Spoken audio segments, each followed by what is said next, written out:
기도하겠습니다.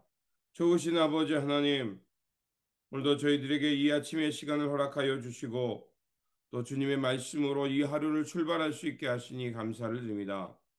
주님, 우리에게 귀한 믿음의 말씀을 주시고 또 이 말씀을 통해서 우리의 삶을 잘 분별하며 좌로나 우로나 치우침 없이 온전히 주님의 길을 향해 나아갈 수 있도록 도와주시옵소서. 우리의 신앙의 여정이 어둠의 옷을 벗게 하여 주시고 빛의 사람으로 하나님 나라의 빛의 자녀답게 그 거룩함을 선택하며 살아가는 우리의 삶의 여정이 되게 하여 주시옵소서. 오늘도 주님 말씀을 통해서 붙들어야 될 한 말씀 허락하여 주시옵소서. 우리 구주 예수 그리스도의 이름으로 기도드립니다. 아멘. 오늘 우리에게 주신 말씀은 마태복음 18장입니다. 본문 읽기는 18장 21절에서 35절입니다. 그때 베드로가 나와 이르되 주여 형제가 내게 죄를 범하면 몇 번이나 용서하여 주리이까? 7번까지 하오리이까? 예수께서 이르시되 내게 이르노니 7번뿐 아니라 7번에 70번까지라도 할지니라. 그러므로 천국은 그 종들과 결산하려 하던 어떤 임금과 같으니 결산할 때에 10,000달란트 빚진 자 하나를 데려오매 갚을 것이 없는지라. 주인이 명하여 그 몸과 아내와 자식들과 모든 소유를 다 팔아 갚게 하라 하니 그 종이 엎드려 절하며 이르되 내게 참으소서 다 갚으리이다 하거늘 그 종의 주인이 불쌍히 여겨 놓아 보내며 그 빚을 탕감하여 주었더니 그 종이 나가서 자기에게 100데나리온 빚진 동료 한 사람을 만나 붙들어 목을 잡고 이르되 빚을 갚으라 하매 그 동료가 엎드려 간구하여 이르되 나에게 참아 주소서 갚으리이다 하되 허락하지 아니하고 이에 가서 그가 빚을 갚도록 옥에 가두거늘 그 동료들이 그것을 보고 몹시 딱하게 여겨 주인에게 가서 그 일을 다 알리니 이에 주인이 그를 불러다가 말하되 악한 종아 내가 빌기에 내가 내 빚을 전부 탕감하여 주었거늘 내가 너를 불쌍히 여긴 같이 너도 내 동료를 불쌍히 여김이 마땅하지 아니하냐 하고 주인이 노하여 그 빚을 다 갚도록 그를 옥졸들에게 넘기니라. 아멘. 18장의 주제는 겸손과 용서에 관한 말씀입니다. 18장의 내용을 잠시 살펴보면 제자들이 천국에서 누가 크냐라는 논쟁이 갖게 됩니다. 그러자 예수님께서는 천국에서 큰 자는 그 어린아이 하나같이 작은 자를 이렇게 귀하게 여기고 또 자기를 낮추는 자가 결국 하나님 나라에서 큰 자다라고 가르쳐 주십니다.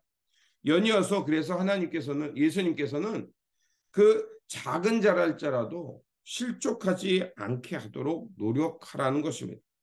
그리고 하나님께서는 길을 잃어버리는 한 마리 양을 찾는 마음으로 그렇게 그 작은 자를 사랑하시고 찾아 나선다라는 말씀을 주십니다.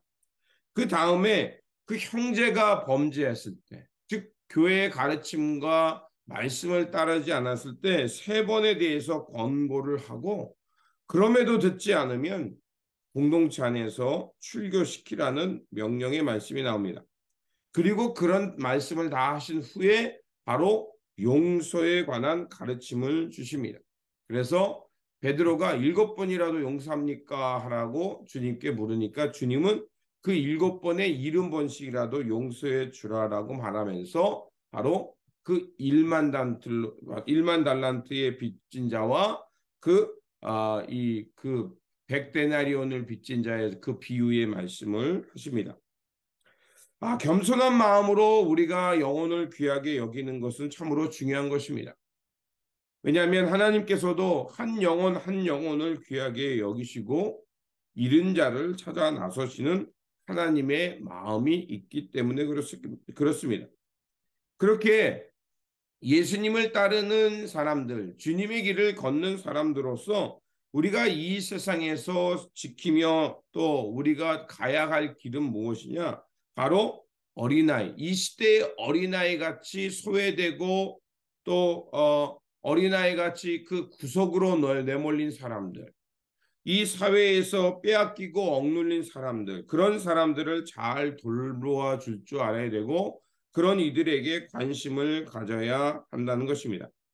그래서 하나님 나라에서 높은 자, 하나님 나라라는 것은 그 낮은 자도 없고 높은 자도 없다는 것입니다. 하나님 앞에서 우리가 평등하며 우리가 서로가 서로의 버팀목이 되어주고 서로가 서로의 울타리가 되어주고 또 한 사람도 소외되지 않도록 친구와 벗이 되어주는 것, 그것이 바로 하나님 나라의 삶이요. 하나님께서 기뻐 받으시는 하나님 나라에서 큰 자라는 것입니다. 이렇게 겸손의 말씀, 돌봄의 말씀을 하신 후에 이제 용서에 관한 말씀을 하십니다. 용서란 결국 우리의 인생의 어두운 짐, 삶의 무게를 벗어버리고 하나님의 나라의 그 즐거움과 기쁨을 회복하며 살라는 것입니다. 자, 우리가 누군가를 용서하지 못하고 마음에 가지고 있으면 그게 어떻게 되죠? 우리가 인생에 살다 보면 쓰라린 경험들을 하게 됩니다. 그런데 그 쓰라린 경험 속에서 그것을 붙들고 그냥 놔두면 내 인생에 쓴뿌리가 되고요. 날카로운 화살이 되거나 가시돋친 말이 되어 다른 사람에게 상처를 줄 때가 있습니다. 그런데 그런 우리 인생에서 쓰라린 경험 속에서 그것을 그 상처와 경험을요, 그 누군가를 이해하는 또 다른 시각, 사람을 깊이 헤아리고 아픔을 공감할 줄 아는 그 높은 통찰력을 갖는 사람들이 있습니다. 그건 뭐겠습니까? 바로 아픈 경험, 쓰라린 경험을 통해서 그것을 하나님과의 교제와 하나님과의 이런 대화와 말씀의 이 신앙 훈련을 통해서 승화의 작업을 한 거예요. 승화의 작업을 시키고 나니까 이제 그 나에게 상처를 준 사람들의 세계를 뛰어넘어서 이 세상과 삶과 그 연약한 이들을 돌아볼 줄 아는 그런 눈과 그 마음의 태도를 갖게 되는 것입니다. 쉬운 작업은 아니지만 그 어둠과 짓눌림에서 벗어나서 하나님 나라의 하나님 백성 다음을 회복하며 나아갔던 것입니다.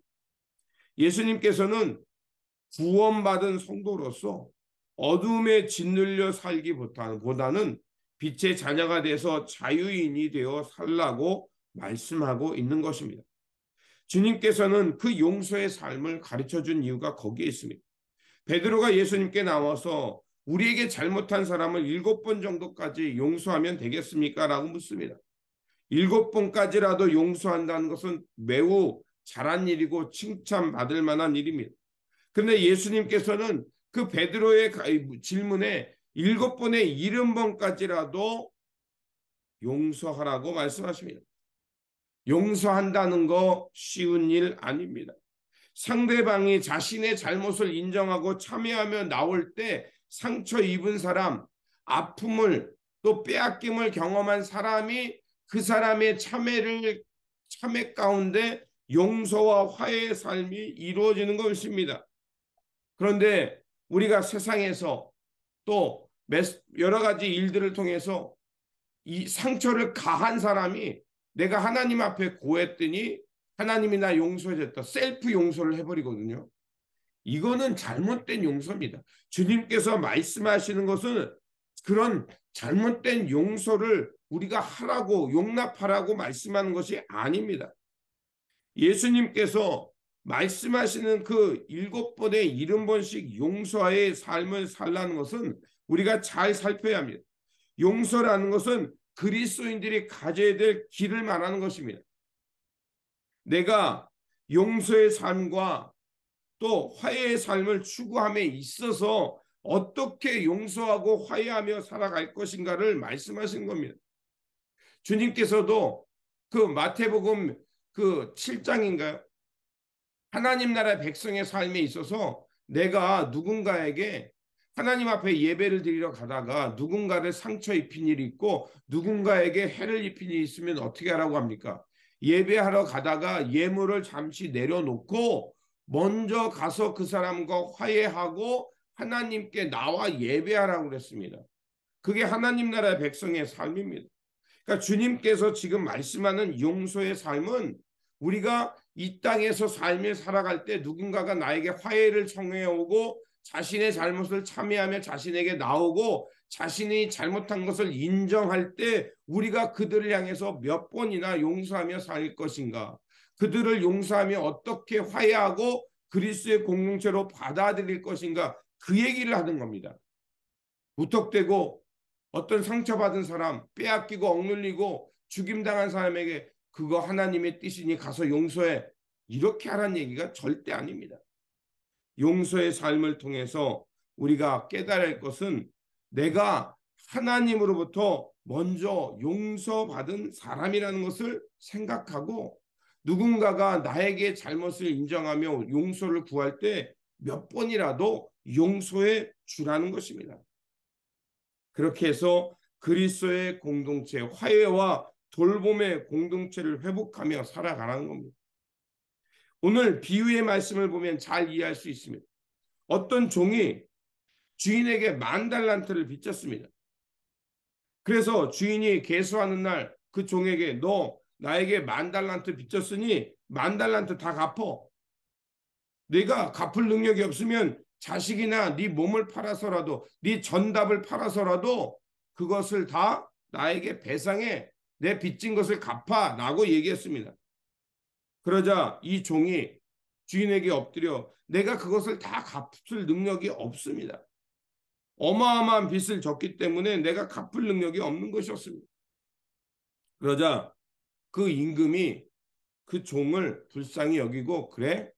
네가 이 10,000달란트가 너무나도 큰 액수지. 그래 맞다. 갚을 능력이 없으니 내가 너의 빚을 탕감해 주겠다. 그리고서 내보냅니다.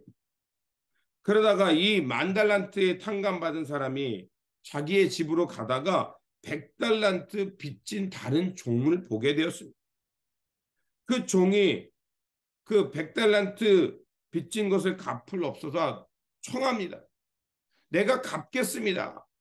나를 좀 용서해 주시고 내가 갚을 수 있도록 변제할 수 있도록 나를 좀 놓아주십시오. 이렇게 부탁했던 거죠. 그런데 허락하지 않고 이 100달리온 빚진 사람을 옥에 가뒀습니다. 자, 이 소식을 그 동료들이 듣고 그 임금에게 가서 고한 겁니다. 그러자 임금이 분노하면서 10,000달란트 사람에게 묻습니다. 넌 내가 10,000달란트를 탕감해 주었는데 왜 너는 네 삶 속에서 100달리온도 탕감해 주지 못하고 그들을 용서해 주지 못하고 살아가고 있느냐라고 질문을 한 것입니다. 결국 그래서 10,000달란트 빚진 사람이 옥에 갇혔다는 비유의 말씀입니다. 지금 이 용서의 근거는 무엇입니까? 우리가 임금으로부터 큰 빚을 탕감받았다는 것에서 용서받은 삶에서 용서의 삶을 살아가라는 삶이 말씀이었습니다. 그렇습니다. 우리가 하나님으로부터 먼저 큰 용서와 회복의 은혜를 입었다라는 것을 인식할 때 우리가 용서의 삶을 살아야 한다는 것이었습니다. 그렇습니다. 우리가 용서의 삶을 살았다는 근거는 바로 하나님으로부터 이루 말할 수 없는 큰 용서를 받은 사람이라는 것입니다.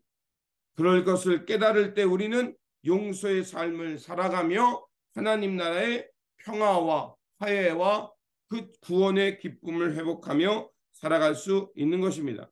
그러므로 오늘도 우리에게 주어진 삶 속에서 누군가 우리에게 용서를 구할 때 우리의 삶이 하나님으로부터 큰 은혜와 용서와 빛에 탕감받은 사람이라는 것을 기억하면서 오늘도 우리 삶 속에서 누군가가 우리에게 자비를 구하고 긍휼을 구하고 용서를 구할 때 내가 하나님으로부터 큰 용서받은 사람답게 누군가에게 이 용서의 삶을 하면서 화해와 돌봄, 회복의 삶으로 천국의 기쁨을 누리며 살아가는 저와 여러분들이 되시기를 주님의 이름으로 축원드립니다.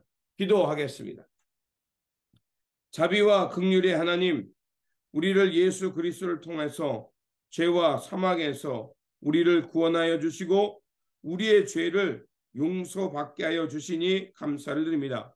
우리가 하나님으로부터 큰 용서 받았사오니 누군가가 우리에게 달려와 화해를 청하고 자기의 잘못을 인정하며 용서를 구할 때 우리도 큰 용서받은 사람답게 우리 삶 속에서 용서와 화해의 삶을 베풀며 하나님 나라의 큰 기쁨을 누리며 살게 하여 주시옵소서. 그래서 아버지 하나님, 우리가 원망과 불평에 사로잡혀 살지 않게 하여 주시고 하나님이 주시는 그 거룩함과 평화의 삶을 누리며 구원의 기쁨을 누리며 살아가는 천국 백성, 기쁨의 거룩한 백성들 되게 하여 주시옵소서. 우리 구주 예수 그리스도 이름으로 기도드립니다. 아멘.